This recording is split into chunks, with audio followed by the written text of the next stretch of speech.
What's up, my friend? Abby here, and welcome back to Writer's Life Wednesdays, where we come together to help you make your story matter and make your author dreams come true. Are you bored with the book you're writing and you don't even know why? It's just missing that magic spark that makes you addicted to writing it?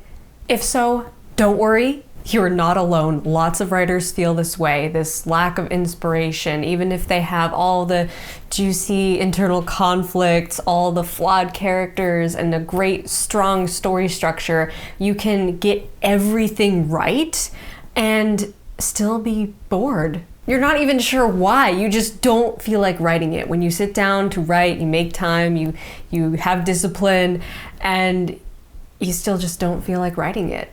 Over the course of the last few weeks, we've been exploring writing struggles. So in this video here, I talked about making time to write when you feel like your schedule is constantly getting in your way. And then in this video, I talked about finding the motivation to write when you feel like procrastination and distractions are getting in your way. But there's more to writing than just discipline and time management. You have to love it. You have to be so excited to do it, there's nothing else you'd rather do. And if you're not feeling that excitement for your story right now, it's time for some new ideas.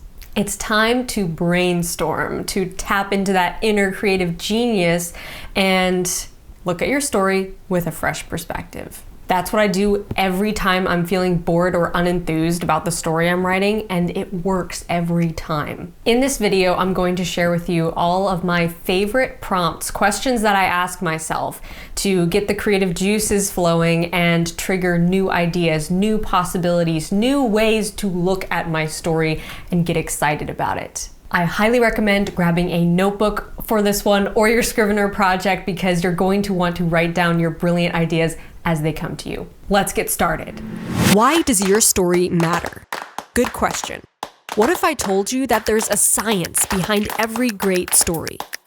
I don't just teach you how to write. I teach you how to change the world with your story and make your author dreams come true. Before we get started with our brainstorming session, I want to tell you to do something that might sound kind of strange. Think like a 5-year-old. Yes, I'm serious. This is key when it comes to unleashing your creative genius and inviting new ideas into your imagination. I recently stumbled across a fascinating study on creativity in children. The study was conducted by Professor George Land in 1968. He tested the creativity of 1,600 children using the same creativity test he devised for NASA to help select innovative engineers and scientists. The assignment was to look at a problem and come up with new, different, innovative ideas. Dr. Land retested the same children at 10 years old and again at 15 years old. Look at this. The percentage of children who scored at the genius level were amongst 5-year-olds, 98%. Amongst 10-year-olds, 30%. Amongst 15-year-olds, 12%. And then the same test was given to 280,000 adults with the average age of 31. And the percentage who scored at genius level were 2%. Dr. Land's research concluded in the idea that there are two kinds of creative thinking: convergent thinking and divergent thinking. Convergent thinking is when you judge ideas, criticize them, weigh them against ideas that have already been tried and tested, all of which happens in your conscious thought. Divergent thinking is when you imagine new, original ideas that are different from anything that has been done before, and which may be messy to start with, but this kind of thought originates in your subconscious mind. The younger you are, the more likely you are to think divergently, and as a result, the more original and genius your ideas will be. Fascinating stuff, but I'm not going to ramble too much about psychology here. I just want to show you this to prove that you are a creative genius. At least you were when you were 5 years old. And that means you still have that creative genius in your subconscious mind. You just have to pull it out, dust it off, and use it. So all throughout this video, as I prompt you with these brainstorming questions, I want you to think with your divergent creative genius 5-year-old brain. Don't worry about whether this idea has been done before or whether it will be criticized or disliked.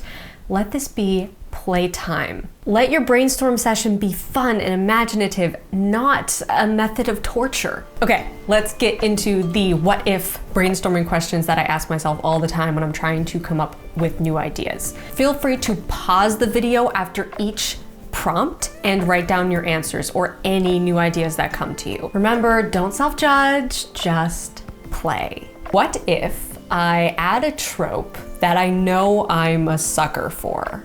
We all have tropes that we love more than life. Tropes that make us immediately want to read a book when we find out that this trope is included in the book. So everyone's tastes are different on this, obviously, but you should write the book that you want to read. So what are those attractive, addictive qualities that you find in your favorite stories? Is there a pattern?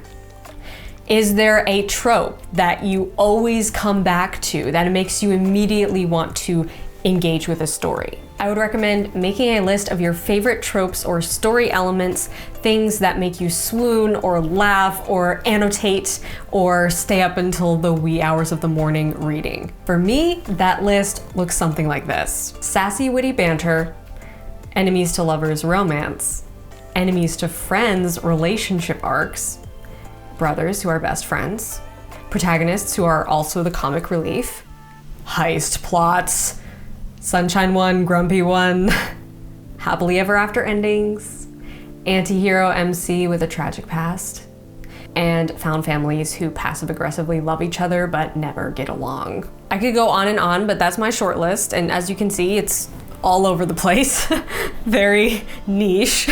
Your list will look totally different, and that's okay. There's no right or wrong way to do this. The point is just to write down everything that you absolutely love in fiction and you love again and again, no matter what story it appears in. Then, once you have this list, ask yourself, is there a way to include one or two or all of these things in my story? Seriously, think about it. You're on a mission to make your book the most exciting and addictive thing to write. Writing it has to feel like eating comfort food. Okay, I'm telling you, this is going to show through when you publish this book and other people read it. They are going to see your love in the pages. It's going to change the whole reading experience because you actually had fun. You genuinely enjoyed the process of writing it. So if you need to pause the video here and make that list, go ahead and do that right now.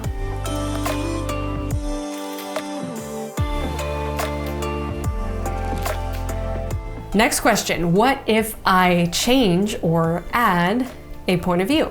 Sometimes you're not bored with the story, you're bored with the character whose point of view you're writing. What would happen if you told the story through a different character's perspective? Or what if you just added a point of view and switched back and forth? Or what if you wrote it from the villain's point of view? This has saved my writing life so many times.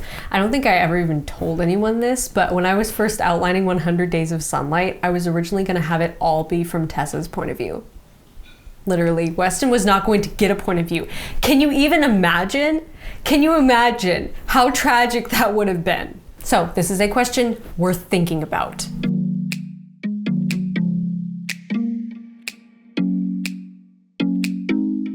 What if I made it a sequel or a spin-off for a different book? Even if this different book wasn't going to have a sequel or a spin-off. Maybe the plot and the story structure and the theme is all great, very solid, but you're just not clicking with the characters. Well, what if you borrowed some characters that you've already created and written and love and made them a part of this story? Or what if it follows a side character from a book that you've already written and love? Or what if you made it a next generation story that takes place 20 years after the events of that other book and it's about those characters' children all grown up? Or what if you made it a previous generation story that takes place 20 years before the other book and it's about those characters' parents? So many possibilities.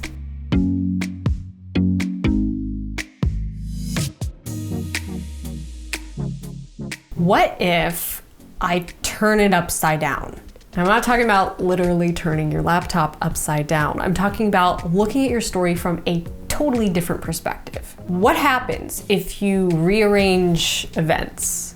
What happens if you change the whole starting point of your story? What happens if you take the end of your story and put it at the beginning?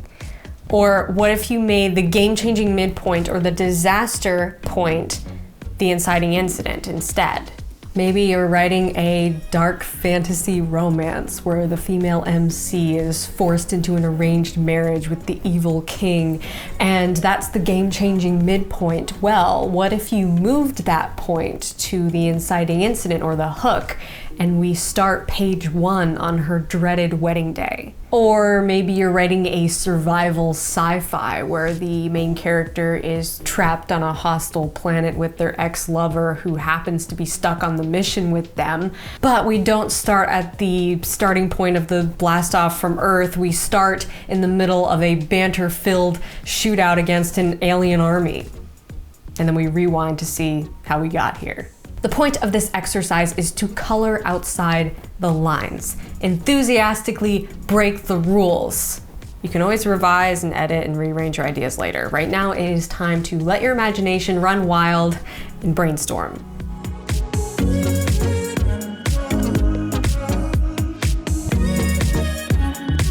What if I make it a retelling? This is one of my favorite what if questions. Maybe you want to write a sci-fi adventure, but it's just feeling bland to you. Well, what if you made it a retelling of Around the World in 80 Days with time travel instead of a geographical race?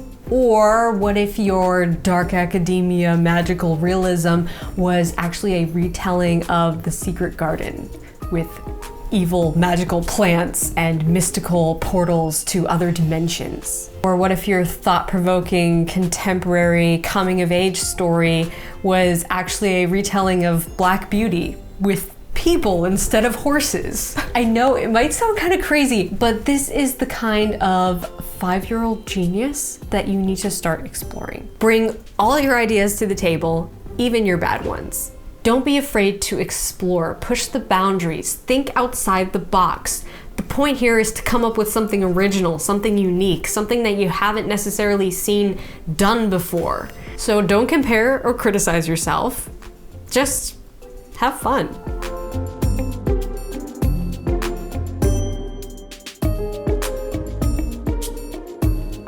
What if I change the genre? Maybe you're writing a genre that is just, let's face it, not your cup of tea. Maybe you just need to go back to that comfort food genre, the one that feels like home. Or maybe you've been writing in the same genre for too long and it's time to change things up, try something new, try something you've never done before, try something you think you're not good at. Don't let that hold you back. Come on, would the 5-year-old you say, I can't write that genre, I shouldn't do that, I'm not any good at that, I know that it will turn out bad? Try.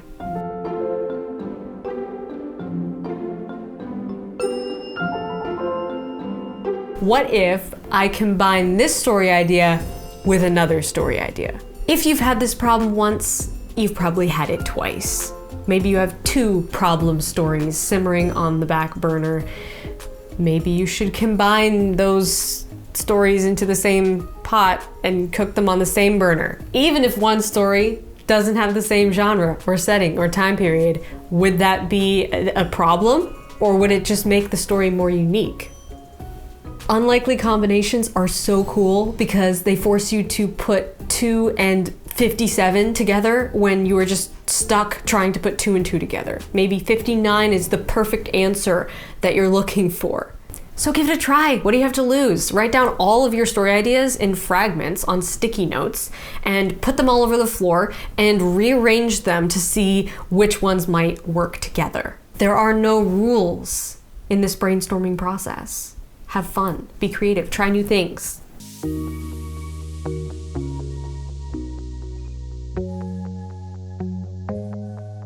Theme is the backbone of a good book, and in order to write a compelling theme, it has to mean something personally to you. So perhaps the question you should ask yourself is, what do I care deeply about right now? What is the truth I want to scream from the rooftops? What is it I catch myself crusading about at the dinner table until my family is like, Okay, you're preaching to the choir, stop. It's also important to remember that the answer to this question is always in flux, and that's 100% okay. What you are passionate, moved, and driven about right now could be different than what you're passionate, moved, and driven about next month. That's why certain stories need to be written when you feel that burning desire to write them. Follow that creative impulse, that energy. Trust it to guide you, and it will lead you great places. Okay, boom, that's it. My creative rocket fuel that I use to get my imagination fired up. I hope these prompts have helped to spark some ideas and get you excited about trying something new with your story. If you're still stuck, don't worry. Brilliant ideas cannot be forced. They just have to strike you like a bolt from the blue. That's how great ideas happen for a lot of writers, myself included. Also, it might help to talk to someone else about your story, whether that person is your critique partner, they could be your sibling, your mom, or your kids. If you have little creative geniuses running around your house, what are you waiting for? Exploit their brilliant imaginations. Remember, good things take time. If nothing is striking your fancy right now, just meditate on these ideas, these prompts, these questions, and see what happens. Trust that your next brilliant idea is coming to you in perfect divine timing. If you want to grab all of these prompts that I shared with you today, you can download a handy printable for free that is linked below this video. Something to drop in your Scrivener project for future brainstorming sessions. Comment below and tell me, what is your favorite way to brainstorm new ideas? Let's just load up the comment section with all kinds of amazing brainstorming methods and make this page like the most brilliant resource for writers to come up with new innovative ideas. Smash that like button if you liked this video, and be sure to subscribe to this channel if you haven't already, because I post writing videos every Wednesday and I would love to have you here in the community. Also, be sure to check out my Patreon, because that's where we go beyond videos and take storytelling to the next level.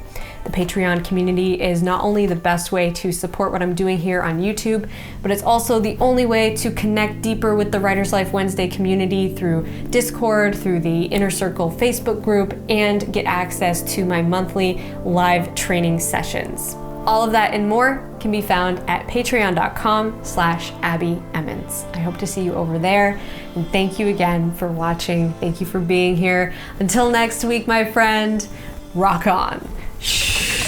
It's that I feel like I'm reading the author's notes on just every idea they had for this world, and they just start laying it all out, and it's so much information. It's just information overload, and I can't grasp it because I'm taken out of the mind of the character that I'm supposed to care about, and I'm shown so much that I can't